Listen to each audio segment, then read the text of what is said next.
John White. Today we're going to be talking about some things we need to be doing this spring. We've had some nice warm weather here in the southern part of the state. It's brought out the Bermuda grass, and people are just eager to get their hands in the dirt. And one of the things we need to think about is if you've been on that winter watering schedule with the spring winds that are probably due and the warmer temperatures, we need to look at our irrigation systems, maybe change how they're run, but make sure they're running right. And with me today is Todd Arnold, and Todd is with Ewing Irrigation and is a certified irrigator.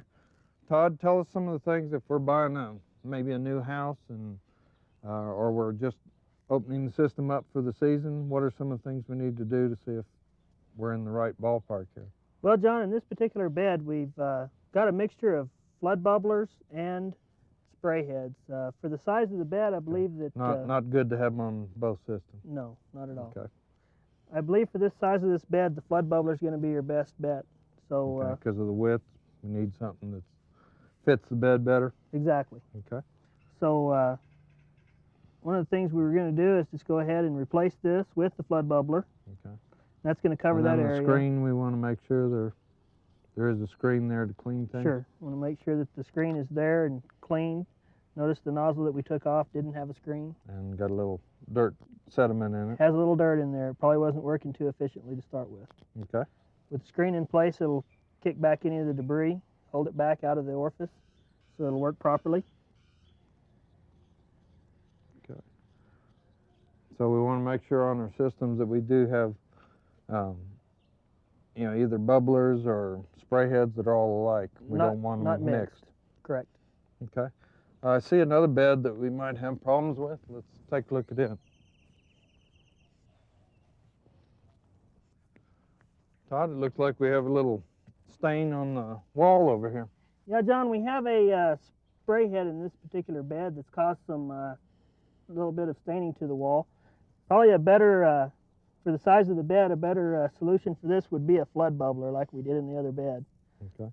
Have different plant material, and it has different heights to it, and the spray's probably not getting to some of the plants anyway, so flooding it would really be the better option here. Well, looks like we have a good mulch and stuff, but we want to be careful about that water on foundations and walls. That's right. You don't want to run your flood bubbler for too long because it's going to cause some damage to your foundation. I guess drip lines or something also could be an option here. Sure Keep water could. off. You could run individual drip to each plant. This is pretty densely populated, so it would be kind of hard to do. Better for the bubbler. Flood bubbler's the best bet. Okay. Let's go take a look at a grass area. Okay.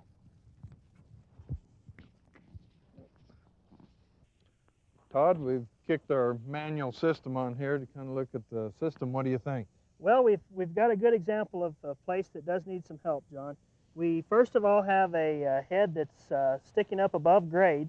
We need to get that down to grade so we don't snag it with our lawnmower or string trimmer. Or trip over. Or trip over it. We're also missing a head in the corner here and down by the flower bed.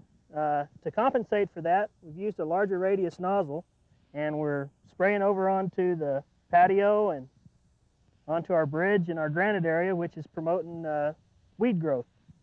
Well, we do want ideally head-to-head coverage, so there should be a head over here spraying to that one and that one back to that one.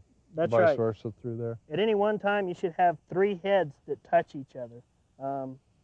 Therefore, a head in this area to spray towards this head, to just touch the head itself, and then a smaller nozzle in this head with it lowered to grade, that the radius of it just touches this head over here.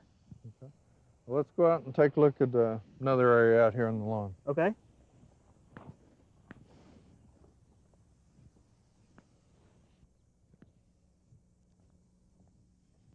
Todd, looks like we got a little problem here.